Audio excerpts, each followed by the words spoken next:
Hello students, मैं BP Singh आज आपके लिए स्टोक्स थ्योरम का फर्स्ट लेक्चर लेके आया हूं। हालांकि मैंने गॉस डिवर्जेंस थ्योरम पर आपको 3 लेक्चर दे दिए हैं और कोशिश करूंगा कि स्टोक्स थ्योरम में सारे क्वेश्चन दे दिए जाएं। तो स्टोक्स थ्योरम में आज हम आपको लगभग 2 क्वेश्चन कराएंगे और ये बताएंगे कि आखिर स्टोक्स थ्योरम वेरीफाई हम कैसे करते हैं। प्रूफ इसका यहाँ सिलेबस में नहीं है बीएससी में, लेकिन फिजिक्स में इसका प्रूफ है। मैथमेटिक्स में तो केवल क्वेश्चन आता है और 100% क्वेश्चन आता है। शायद आज का क्वेश्चन एग्जाम में आ जाए। तो चलिए देखते हैं स्टोक्स थ्योरम वेरीफाई करने के लिए हमें क्या करना होता है।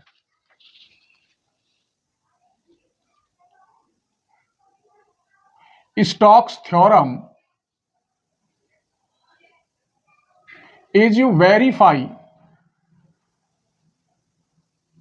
इफ, शर्त क्या होती है इसकी, C F dot D R, ये वेक्टर है, इक्वल हो जाना चाहिए surface N cap dot curl F into D S.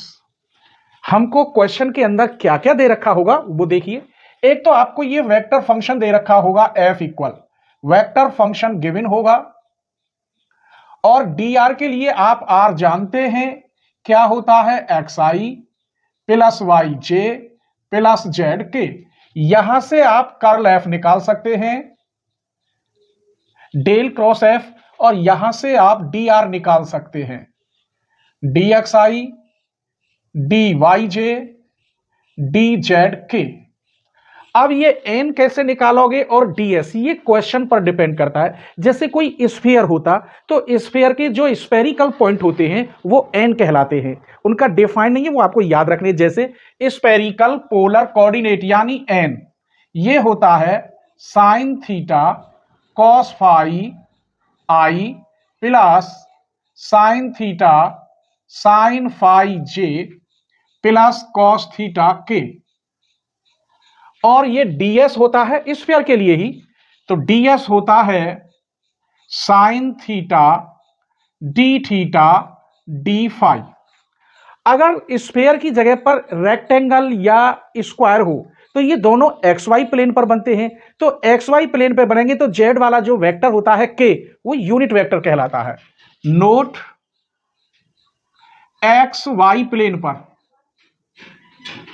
N cap होता है के कैप, ये सिर्फ एक्स वाई प्लेन पर होता है। तो चलिए अब हम आपको वेरी वेरी इंपॉर्टेंट क्वेश्चन ले रहे हैं जो हर साल एग्जाम में आता है। आइए क्वेश्चन नंबर 1 लेते हैं। Verify the Stokes theorem.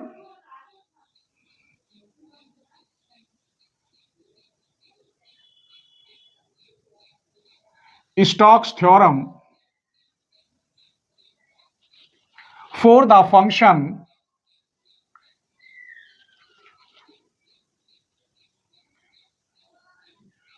for the function f equal zi plus xj plus yk, where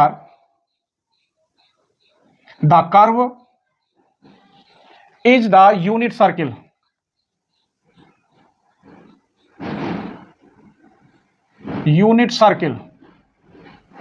is the unit circle bounded by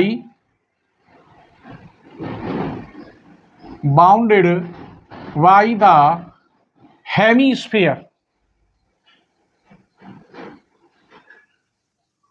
hemisphere क्या है, z इक्वल अंडर रूट के अंदर 1 minus X square minus Y square. Clear. अब इसका solution करना है। देखिए इसका सॉल्यूशन, एक तो हमें ये कर्व दे रखी है स्फीयर की, हेमीस्फीयर की। क्यों, दोनों ओर का अगर वर्क कर दें तो ये स्फीयर की इक्वेशन बन जाती है। दोनों ओर का स्क्वायर करिए, Z square equal to 1 minus X square minus this implies, इसे इधर ले आएंगे, X square plus Y square plus Z square. क्या बचा इधर, 1 बचा, ये दोनों इधर आ गए। हमारे पास एफ दे रखा है Z I plus X J plus K Y K. हमको निकालना होगा सबसे पहले del F, del cross F यानी कर्ल एफ निकालना होगा। कर्ल एफ होता है डेल क्रॉस एफ।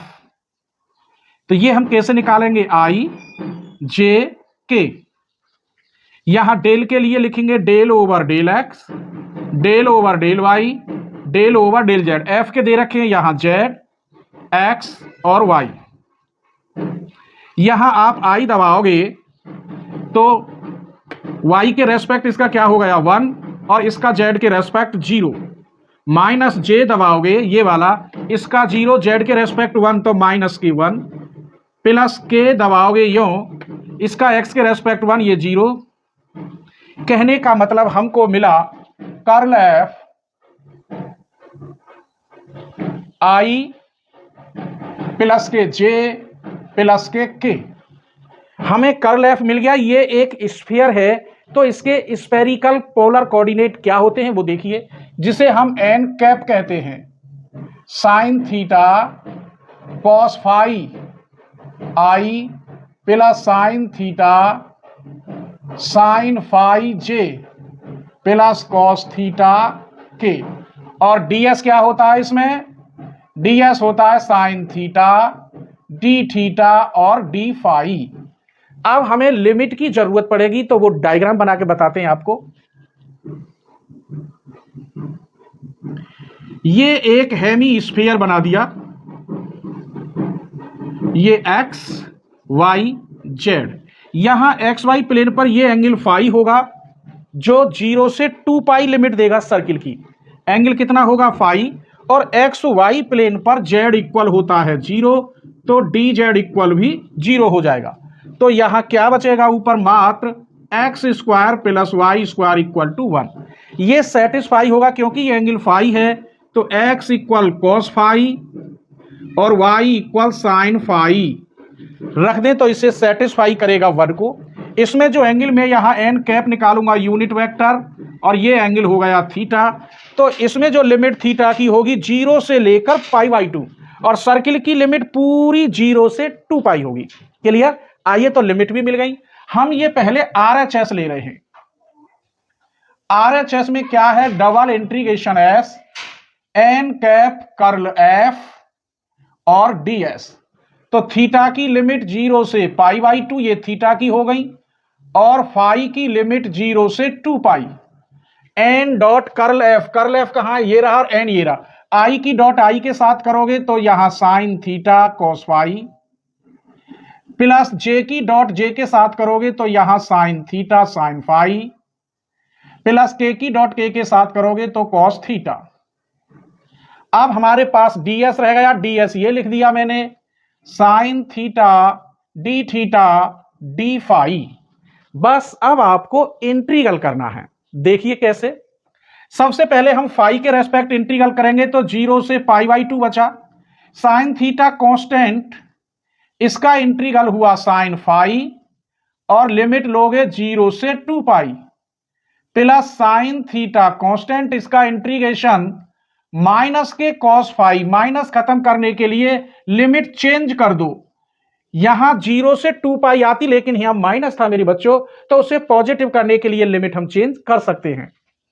यहां कॉस थीटा तो कांस्टेंट है क्योंकि हम फाई के अकॉर्डिंग कर रहे हैं इंटीग्रेशन, तो डी फाई का फाई, लिमिट 0 से 2 पाई।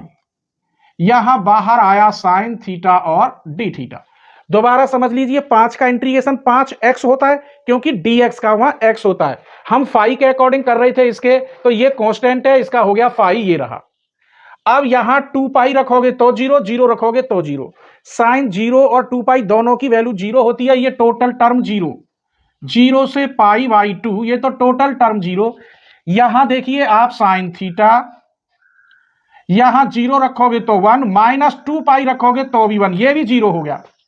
क्या बचा, यहां कॉस थीटा, यहां रखोगे तो 2 पाई, 0 रखोगे 0, बाहर साइन थीटा और डी थीटा। तुम्हारा ये टर्म भी 0 हो गया, और यहां कहां है, बस ये दोनों टर्म 0 हो गए।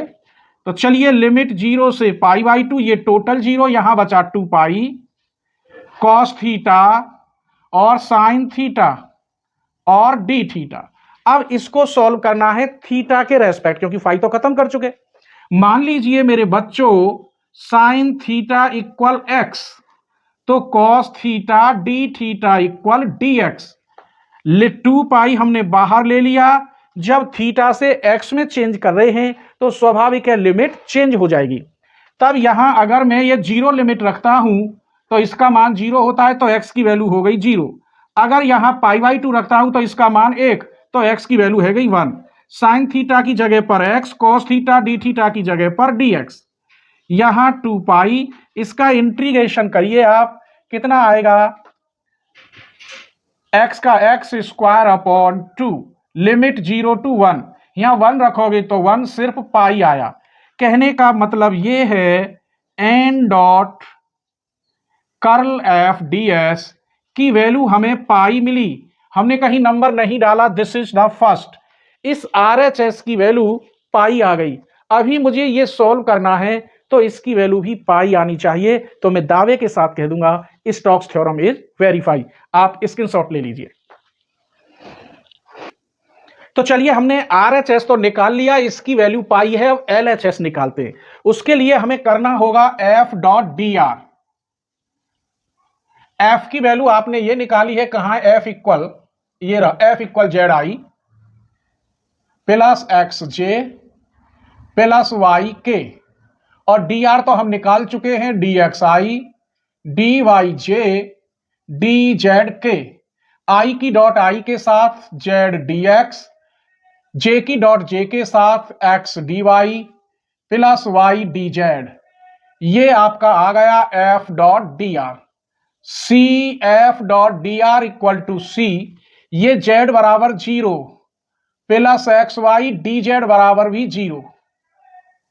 F.dr, यहां x dy है, x dy plus y into dz बराबर 0। क्यों है, यहां नजर मारिए मेरे बच्चों, जब z बराबर 0 है तो dz बराबर भी 0। ये वाला टर्म 0 हो गया, यहां c था, यहां बचा x dy। अब x dy केवल यहां 2 डायमेंशन xy प्लेन पर है, तो यहां सर्किल की लिमिट xy प्लेन पर कितनी हुई, 0 से 2π। x की जगह पर आप लिखेंगे cos phi, और dy यहां से निकाल लीजिए, dy इक्वल होगा इसका डिफरेंशियल cos phi और phi का d phi, तो यहां हो गया cos phi और d phi। कहने का मतलब 0 से 2π cos स्क्वायर phi और d phi। इसे वालिज फॉर्मूला लगाने के लिए मेरे बच्चों यहां π/2 होना चाहिए, तो इसमें 4 की भाग, बाहर 4 की मल्टीप्लाई कर सकते हैं, तो यहां 0 से π/2 cos स्क्वायर phi और d phi। 4 वालिज मैंने कई बार बता दिया है आपको, 1/2 और π/2, 4 से 4 कट गया, इसका मान पाई। कहने का मतलब CF.dr आप निकाला तो यहां आंसर पाई आया। हमने क्या देखा, इसकी वैल्यू भी पाई है, इसकी वैल्यू भी पाई है, यानी दोनों सेम है। इसका मतलब स्टोक्स थ्योरम इज वेरीफाई। तो यहां लिखेंगे by first and second CF.dr equal S n cap dot curl F ds, hence अतः स्टोक्स थ्योरम इज वेरीफाई। अभी सेम इससे मिलता जुलता एक और क्वेश्चन दे रहा हूं, क्योंकि यहां यह लिख दिया है, अगले क्वेश्चन में डायरेक्ट ये लिखा है, बात एक ही है। आप स्क्रीनशॉट ले लीजिए, और जो क्वेश्चन आपको मैं दे रहा हूं होमवर्क में, अगर आप पर नहीं निकलते तो नेक्स्ट लेक्चर आप जरूर देख लेना। स्क्रीनशॉट ले लीजिए। चलिए, तो अब आपको कुछ इंपॉर्टेंट क्वेश्चन दे रहे हैं, आप अपने घर पे करना, ना हो तो फिर लेक्चर 2 देखना। ये क्वेश्चन तो हम लेक्चर 2 में नहीं कराएंगे, सेम अभी जो कराया है वही क्वेश्चन है। F दे रखा है, स्फीयर दे रखा है, सब कुछ सेम लिमिट आएंगी, सेम डायग्राम होगा, कुछ भी अंतर नहीं है, ये आपको खुद करना होगा। फिर हम क्वेश्चन 1 लेके आ रहे हैं। ये दे रखा है वेक्टर फंक्शन, और रेक्टेंगुलर कह रहा है XY प्लेन पर, bounded by line x equal plus minus a, y equal 0 से लेकर y इक्वल b। फिर क्वेश्चन नंबर 2 हम लेके आए हैं, 100% इंपॉर्टेंट और टफ क्वेश्चन है। By using Stokes theorem find the value CF.dr, ये निकालना है। ये निकाल दो, या आप n dot curl F CF निकाल दोगे तो वो इसी की वैल्यू मानी जाएगी। Is the circle given by, ये एक सर्किल दे रखा है और ये एक प्लेन दे रखा है, is the part of the integration connected from a point on the X axis पर, ये प्लेन कनेक्टेड है, and going below the XY plane, given that vector function ये दे रखा है। तो आपको इसकी वैल्यू निकालनी है, कई बार आया है, हर राइटर की बुक में है। फिर वेरीफाई करनी है स्टोक्स थ्योरम, ये वेक्टर फंक्शन दे रखा है। राउंड द स्क्वायर, स्क्वायर कह रहा है, यहां रेक्टेंगल कह रहा था, यहां स्क्वायर, स्क्वायर में z बराबर 0, dz बराबर 0, और यहां यूनिट वेक्टर k होगा, इसमें भी और इस वाले में भी। Who side are along the line x बराबर 0, y बराबर 0, x इक्वल है, y इक्वल है। फिर ये फोर्थ क्वेश्चन, ये प्रूफ करके दिखाना इसका मान 0, where C is the curve, ये कर्व दे रखी है, और बाय यूजिंग स्टोक्स थ्योरम। और अभी 2 क्वेश्चन रह गए हैं अभी, अगर इस लेक्चर में नहीं आएंगे तो 2 क्वेश्चन हम थर्ड लेक्चर में जरूर देंगे, आप उस लेक्चर को देखना। हम आपको 90% दे रहे हैं, आप ये बात समझिए कि हम आपको पूरा दे रहे हैं। यूट्यूब पे 20 से 30% देते हैं, लेकिन हम पूरा दे रहे हैं, जिसकी हम थोड़ी सी आपसे फीस लेते हैं। स्क्रीनशॉट ले लीजिए।